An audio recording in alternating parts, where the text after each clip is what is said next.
So here are some 10 reasons why you shouldn't let your family or family members move into your matrimonial home. True. And I will say this with as much energy and confidence as I can summon. There is nothing I dread more than living with family members. Personally, I find it it's a scary place to be in. And I think even before I did get married, it was one of those things I had really to consider, because things happen, people fall ill, and all of these other things, and you end up having to accommodate them. But like grappling with those, and we went through this in premarital counseling, like how do you deal with now family members being sick and whatever and having to come to stay with you at your house? How do you deal with it? How do you still keep your relationship, afloat, and so on and so forth? And that really really helped me, because me I be there living with people, yo living with my husband alone was a change in my life. Now living with random people, I don't know you guys, no offense, I don't know you that well, so it's one of those things that I really really had to come to terms with.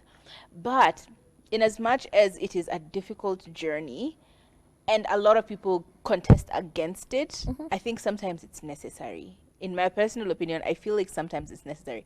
Think about it. Your mother-in-law has fallen ill, and they have no one else to take care of them. Are you just gonna leave them out in the doghouse? No, we're gonna get somebody to help her. We're gonna get a nurse. You hire outside help. Yes, we are. Yes. Okay. So I feel like then that becomes the polarizing conversation of how much help can you invest in someone without necessarily being part and parcel of that situation. And I think I'm still contesting that thing, because in my mind I'm like, it feels very impersonal to have a stranger taking care of your parents. It feels very impersonal, it feels very selfish, but at the same time I understand why someone would go that route. Yeah, so here are some reasons that will agree with Turife here, that no, don't come to my house, me apana nimekata. And speaking of which, what is your stance? I know you've said it very boldly now, but like, what's your stance with like coming family members? And don't forget, it could be their family members or it could be your family members. What's your stance? Either or, none. I just, my home is my safe space, to be honest, and I'm very wired to go home because it's my safe space. So to have another person there, it would mean, there's no longer that freedom to just be me and to just relax. Even watching TV until 3 a.m., wearing your shorts, that freedom is taken away, because at the end of the day, you need to be very courteous to the people who are coming to visit you. They can't be walking around and you're walking around in shorts and your mother-in-law is there and your mother is there. You can't even wake up one day and say, today we're taking takeout, because utapatiaje your mother chips and chicken for dinner, or your mother-in-law chips and chicken for dinner. So it's just a lot, and especially if you're both working, you and your partner are both working, you're going to work, you have all of this, and you're coming home to relax. But even when you get home, you still have to be very performative. You still have to be the good wife, the good mother, the good everything, because there are guests around in the house. That is a no for me. It's I cannot difficult. do that. It's really difficult, because people have different personalities. What if your personalities clash? Exactly. Then what? And now this information will be spread to other people, correct? So now everyone is looking at you funny because huyu kwanza kwao kazi ni kukula tu take out, hata hapikangi, naona vile kijana wetu amekonda, hata nguo hafuangi, analetanga mamafua huku kufua. Like, there's a lot of judgment that comes from it, and I feel like that additional to privacy, because you said privacy, the invasion of your privacy is a big issue for you, but also the tension that can come from it, the domestic tension that can come from a person coming into your house. It's just very difficult. As Turi has mentioned, it can be very performative. You have to cook all the time, you have to dress a particular way, you have to pretend to go to church. Amjaenda church miaka kaa saba, lakini kila Sunday sasa mko church. It's difficult. You can't just be braless and walking around like a crazy person. You have to be dressed up all the time. You can't have your hair looking funny because we hata ajiwekangi. Nakwambia kijana yangu hata sijui alimuonea nini. I It remove just my wig at the becomes gate. crazy. So I see Yeah. that domestic tension can be such a strife. Let's not also forget, I saw something here that they said, what a person considers normal, others might find annoying and disruptive. Sure. These differences can lead to frequent conflicts and strain in the relationship. And unfortunately, the strain doesn't just happen between you and the other person. It's you and your partner as well. Because now you're like, me, babe, I don't want this person in my house anymore. They're like, what? If it was your mother, if it was your brother, you would have said something different. Why are you acting this way now? Because it's my parent. It just leads to a lot of domes. Like the domes just dome. They dome and they dome excessively. So what's another reason or another issue for you? And I feel like that's why you should have this conversation way before you get into marriage. So that's just 100%. established, by the way. Personally, I do not like people around, whether my family or your family. But another thing is the dependency that comes with it. Because sometimes maybe it's an issue where it can't be helped, our mother, because at the they become our mothers. Our mother has to come to Nairobi for treatment. Obviously, we can't put her up in a hotel while she's receiving treatment in Nairobi before she goes back to Nanyuki. So what do? She stays at our place. But then she starts enjoying herself too much. Yes, no responsibilities. And now she's not in a rush to go and take care of her chicken and her cows back in Nanyuki. So what do? Now you're stuck with an additional member of this house because she's now comfortable. Yes. Is this not my son? It is. Is this not my daughter? It is. So now it would be very rude for you to ask, when are you going back? Utarudi ushago lini? Ama usema, tufanye road trip, tuone sisi wote Nanyuki to could drop off. Now it feels like you're chasing her out of the house. And people know when you're being chased. Exactly. Also, sometimes your brother has come to Nairobi to look for a job. He has been tamarking, but this job in Nairobi is also running. He's running after the job, but the job is running faster. So now he has been at your house for 3 months. It was supposed to be like a month or 2. It's now headed to 4 months, 6 months. He is still there. And he's still a guest. So you're still performing as somebody, a guest in our house. Unapika vizuri. It's...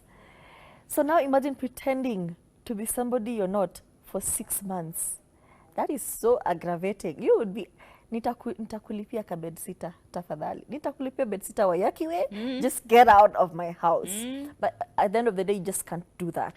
You really can't. You really can't. And I feel like another thing that becomes so difficult with living with people is the impact on marital dynamics. Yup. Naturally. What are we cooking? Unaulizanga tu mtu mmoja. Babe, what do you want to eat today? Anakwambia mi leo nasikia kula kakuku kanye ka crispy kakutoka pale KF something. Unasema sawa tuitishe hiyo. What do you want to cook today? Nasikia kukula fish. Mnakula fish. Utapika ama nitapika. The dynamics are very clear. You want to buy a house, you want to move house, you want to, change something. It's just one person you're consulting.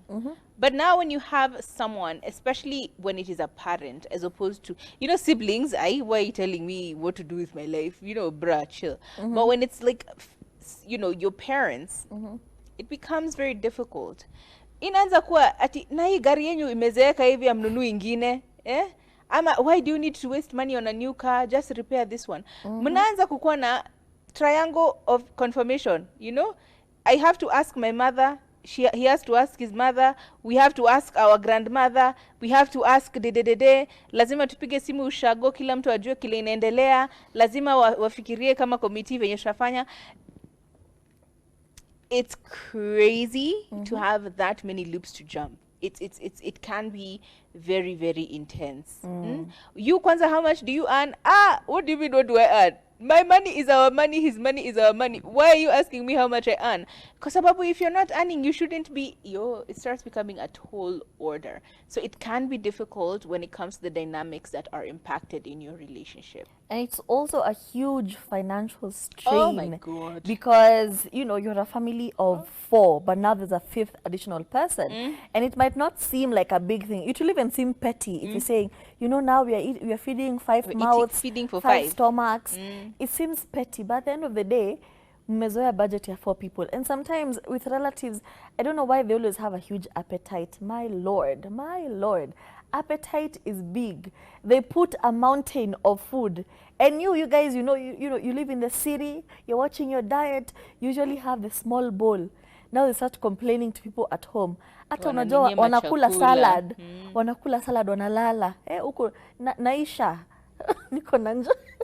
So I just feel like the financial strain is huge, especially when relatives come in and do not want to contribute to said household. Even like buying a packet of milk is a problem. A Yeah. household that like mine, we rarely do breakfast. You know, there's like pre-made snacks and pre-made breakfast for the child, but as the adults, we rarely make breakfast or make tea, bread, the whole thing. So now here comes a relative who's expecting grand breakfast, bacon, eggs, ako jikoni anagonga mayai ta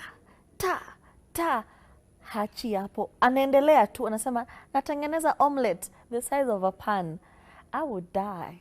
Jesus Christ. So yeah, just be mindful about the strain that comes when it comes to finances. I think you've combined two things there with like financial strain and difficulty setting boundaries. Because as you've mentioned, it's difficult for you to tell someone, no mekaka baby, you are here for 1 week. Tumefika 7 months na ununui kitu, haulipangi rent, uko tu. It can be very difficult to now start reinforcing these boundaries, especially if you didn't create them at the very beginning. Yeah. Like, okay, fine. If you're going to eat 7 eggs, might as well ask guys buy eggs this week, next week you buy, you know, or let's go Dutch on the food bill, because it is very expensive. Let's, you know, contribute for the electricity bill. Juu sasa unaoga, una charge all your devices, you know, Wi-Fi ndio wewe uko hapo WhatsApp, unaambia kila mtu the way now you're on WhatsApp. It is just one of those things where it becomes so difficult to set boundaries with people. But in addition to setting boundaries, it is that extended stay.